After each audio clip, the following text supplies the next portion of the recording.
Borja jogando com a camisa do Santos? Miranda de volta ao São Paulo já na metade do ano? Vou trazer essas respostas no vídeo de hoje do canal do Nicola, que vai abordar também sobre a crise financeira do Vasco, que completou 2 meses de salários atrasados. Fala aí pessoal, eu sou o Jorge Nicola e queria começar o vídeo de hoje mostrando a camisa que eu vou enviar ainda nessa semana para o Wesley Giovani. O Wesley foi o vencedor do bolão das finais dos campeonatos estaduais. Para quem acompanha meu blog há mais tempo, já certamente se deparou com o vídeo que eu gravei às vésperas da decisão de todos os campeonatos estaduais e eu convidei vocês a participarem desse bolão. Aqueles que acertassem todos os campeões concorreriam a uma camisa do time do coração. O Wesley cravou os resultados e depois foi sorteado numa live que eu fiz. Então a camisa do Flamengo está indo para o Wesley nos próximos dias, direto para São Luís do Maranhão. Bora falar sobre futebol e o primeiro assunto é do Vasco da Gama. O time vive enorme crise financeira e nesse final de semana, no último dia 5, venceu o segundo mês de salário atrasado. O Vasco poderia quitar os salários hoje, mas os jogadores já foram avisados que não haverá essa possibilidade. Ou seja, o Vasco, que está na zona de rebaixamento do Campeonato Brasileiro, com apenas 1 ponto conquistado em 9 disputados, ainda tem mais esse abacaxi para descascar. O grande detalhe é que, além dos salários atrasados, quase tudo está pendente no Vasco da Gama. Comissões, pagamentos de luvas, fornecedores, ninguém consegue receber. Tudo isso é fruto de erros de várias administrações. O presidente Alexandre Campelo, que assumiu na temporada passada, decidiu de forma austera cortar custos. Inclusive o Vasco é dono de uma das menores folhas salariais do Campeonato Brasileiro. O custo mensal é de mais ou menos 4 milhões de reais. O Cruz Maltino é dono da menor folha salarial entre os 12 grandes do futebol brasileiro. Nessa relação estão os 2 do Rio Grande do Sul, os 2 de Minas Gerais, os 4 de São Paulo e os 4 do Rio de Janeiro. Com detalhe de que até o Botafogo hoje tem uma folha salarial maior do que a do Vasco da Gama.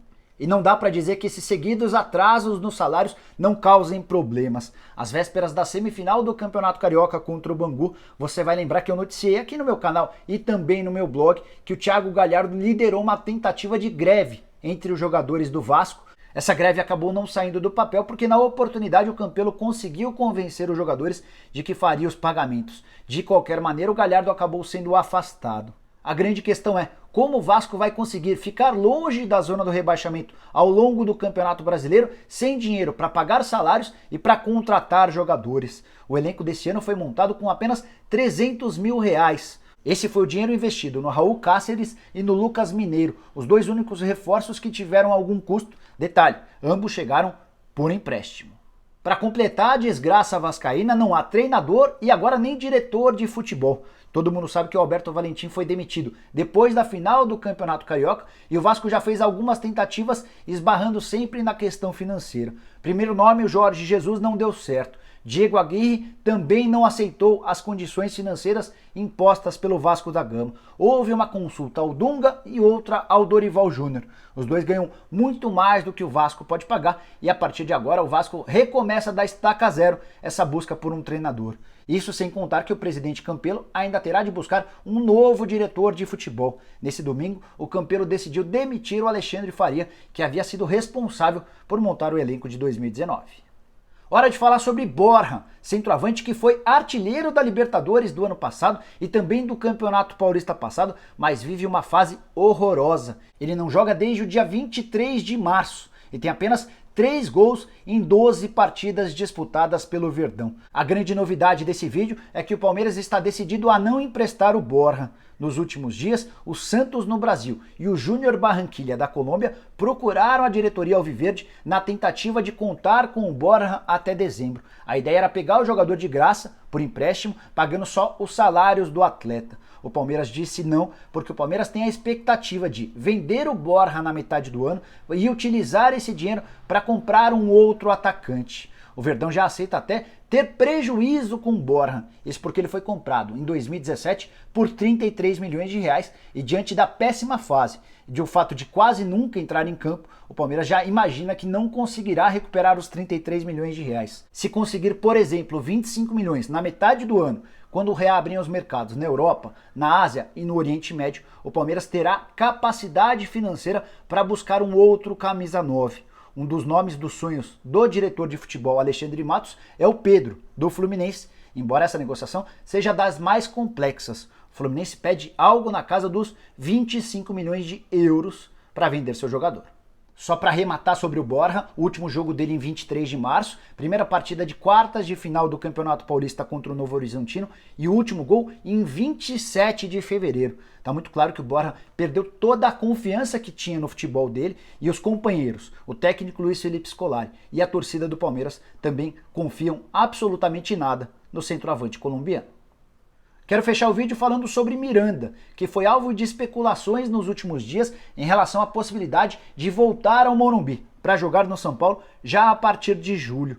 Uma pessoa muito próxima do Miranda e um dirigente do São Paulo me confirmaram que houve de fato uma conversa entre o clube e o zagueiro, mas é muito difícil, praticamente impossível, que o Miranda seja contratado em julho desse ano.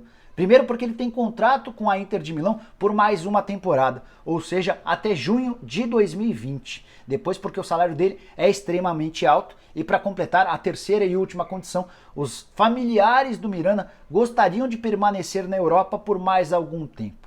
Dá para cravar que o Miranda ficará na Inter de Milão para a próxima temporada? Não, não dá não. Até porque ele fez apenas 18 jogos na atual temporada, mesmo tendo um dos maiores salários do atual elenco. Então, para a Inter de Milão seria vantajoso negociá-lo, ainda que por empréstimo. E a tendência, o mais natural, é que o Miranda vá buscar espaço em outro clube do futebol europeu para cumprir esse último ano de contrato. A boa notícia para o torcedor são paulino é que, apesar de ter sido procurado recentemente por Palmeiras e Flamengo, o Miranda deu a entender no contato recente com o São Paulo que dará prioridade ao tricolor no momento em que decidir voltar ao Brasil. Então, se a gente projetar para julho de 2020, quando ele já não terá mais contrato com a Inter de Milão, a ideia do Miranda é se sentar à mesa para estudar todas as ofertas e a prioridade será dada ao São Paulo.